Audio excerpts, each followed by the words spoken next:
It appears things are about to get very interesting in the land of Tarkov. On Sunday, October 16th, BSG dropped a video on their YouTube channel called the Chronicles of Ryzhy. And for anyone new to Tarkov or that wasn't really paying attention last wipe, this is the continuation of a long bit of lore that they did for a bunch of events through patch 12.12. There's a ton of backstory here, and I even had a hard time remembering some of it, so I went back to go kind of review stuff, and I thought it'd make a great YouTube video to kind of go back, talk about what happened, and get everybody caught up or back on the same page as we dive back into the story of Ryzhy.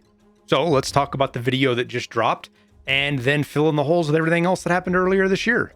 Now, the link to the video, BSG's video, is down in the description. Go check it out, watch it yourself. It's got subtitles because it's all in Russian, but they put the English subtitles in there so you can understand what's going on.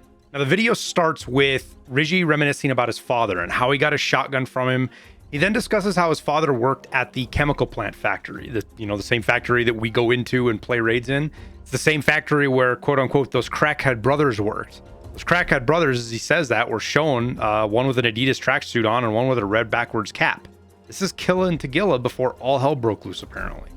Ryzhy then talks about how his father was kidnapped by someone, but the people we see in the video are all wearing USEC gear, so that narrows it down a bit.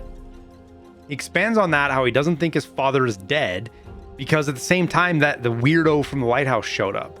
Lots more people disappeared, so his gut is telling him he's still alive. The weirdo from the lighthouse he is referring to is Lightkeeper, the in-game trader we've all been waiting for quite a while now. Ryzhy then talks about how he wants to get to the Lightkeeper, but the Lightkeeper has tons of security, snipers, landmines, all of that, and this is when Chepishula offers to help, which Ryzhy is not too happy to accept, which we'll get into that a little bit later. But Chepi offers up a login and a password to the ARRS system, which leads down a whole nother rabbit hole of ciphers, codes breaking, etc. I'm not going to get into here. The community blew through this pretty quickly on Sunday afternoon and found that a few EOD games were hidden in there, as well as some coordinates around the world, but a little bit more on that later.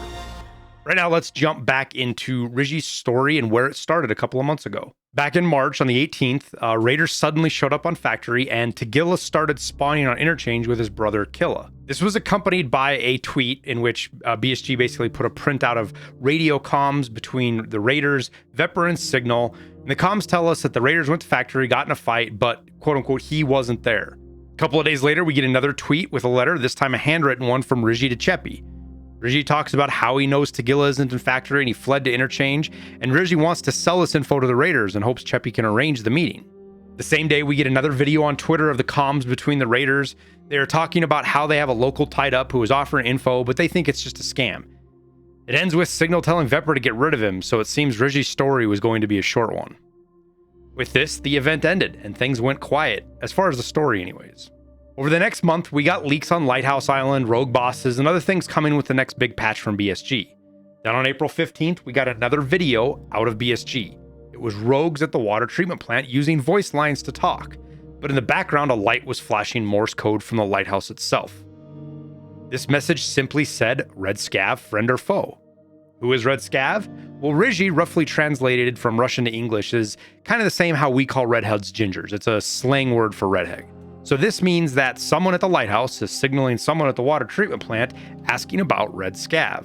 There was no in-game event with this, but it furthered the plot. It connected the Lightkeeper and the rogues, along with Ryzhy in the middle somehow.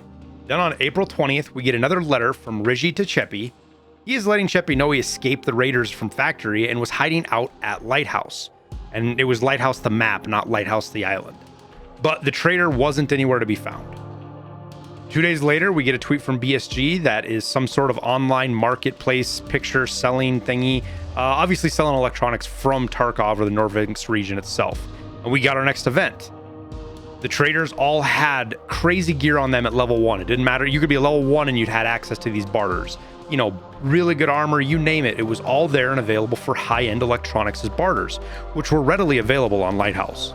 So the traders were all trying to apparently get rich and take advantage of the Lightkeeper being gone. And it sure pissed him off. Very quickly, we got a message from the Lightkeeper to Peacekeeper telling him to stop trading in electronics if they valued their lives. And very quickly they stopped, so the barter event ended. And just a day later, we lost all of the traders except for Fence. And as most didn't realize right away, the flea is run through Ragman, so even the flea was locked. All of us players were left with nothing but what we had in our stash or could find in raid. Via the Scav case, you could donate rubles to this extortion to get our traders back. That number was 1.5 trillion rubles. Now, we were given step goals along the way. We didn't have to get all the way to 1.5 to get stuff back. Like, for example, we got the flee back at 600 billion. Then eventually one trader at a time started to filter back as we reached another goal after another goal. And then once 1.5 trillion was donated, all of the traders were back. Nothing was missing. Everything was kind of the way it was. Now on May 6th, the next chapter begins, and the rogues move from Lighthouse to Customs, Shoreline, and Woods. Folks are reporting seeing them at Sawmill and the Scav Bunker on Woods, Crack House and Stronghold on Customs, and the Weather Station on Shoreline. Now, do these locations sound familiar to you? Yeah, with the exception of Sawmill, this is the same place the rogue bosses spawn now. The explanation for this was the rogues were looking for some cell phone or something, though I don't know if there's any connection to this actually between that event and the rogue bosses now, but it seems like there might be. Then things went quiet, at least till May 15th, and we got a video recording of Ryzhy Chepi. Ryzhy's walking through the woods, and he says he got a phone from the raiders that he got from them when he was on Factory, that he stole from them. And this was, this is the first event in the story back in March. The phone supposedly has a ton of valuable information on it that the rogues would find valuable, and he wants to sell it to them.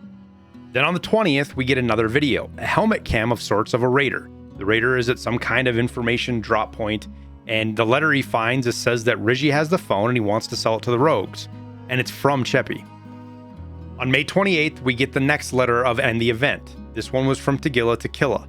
It discussed about how Tagilla was pissed off that Chepi betrayed Ryzhy, and they were going to deal with him. They were going to do this because all of the extracts on Lighthouse were closed except Path to Shoreline. With this event, we had all the extracts closed, and Killa and Tagilla right next to the only place you could get out. Now, this event ended up being a ton of fun, way more than I even expected, and with the PvP and all the bosses there, but we have a video showcasing that. If you want to go check it out, it's there for you to watch. On top of this, the letter also stated that Lightkeeper was gone from Lighthouse and would not be coming back anytime soon, and this made it a great chance to go make money and loot the island, a once-in-a-lifetime opportunity. Though the island didn't actually open up, it was kind of foreshadowing to what was going to be coming with the next big patch and the wipe. But the event with Killa and Tagilla on Lighthouse lasted till the end of May, and then everything pretty much went back to normal. After all of this, at the end of June, we started to get some pre-wipe events. Some of them were tied with Ryzhy, some of them were not. The last letter was Ryzhy talking about how the Lightkeeper is missing, the island is available, but it won't be in the future, so they take advantage of it while they can.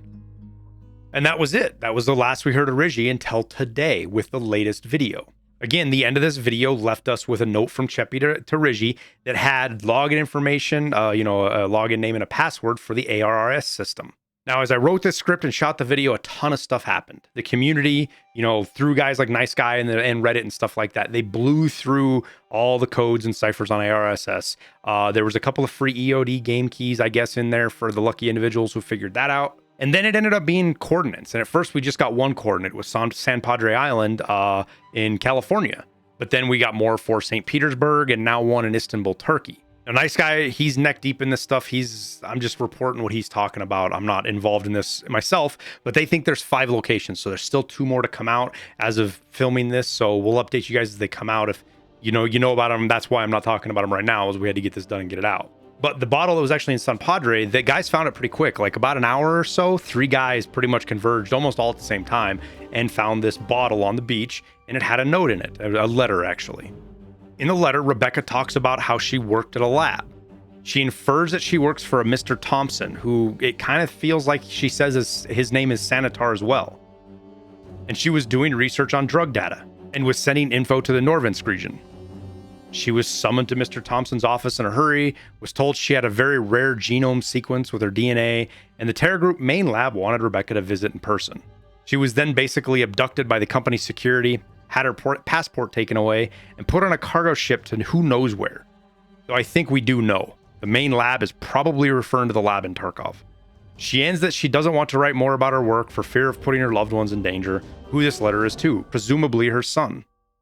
But that gets us all caught up to the story of Ryzhy to date. I hope this is helpful. I hope you kind of enjoyed getting caught up. I'll try to throw links down in the description of everything I can so you can go look at stuff if you want, watch some of these videos, look at the letters. A lot of them in Russian are not translated. They are through Twitter kind of, but feel free to dive in and look at the stuff more. It's real interesting to me. I thought it was really cool. Now, more is going to come, and probably fast with how things work like this. BSG has, I guess, hinted that this is the start of some big events and some things are inbound for us. So make sure you subscribe, hit that notification bell so you get updated as soon as we can put a video out, and we'll wrap it up there. Thanks for watching, and we'll see you in Tarkov.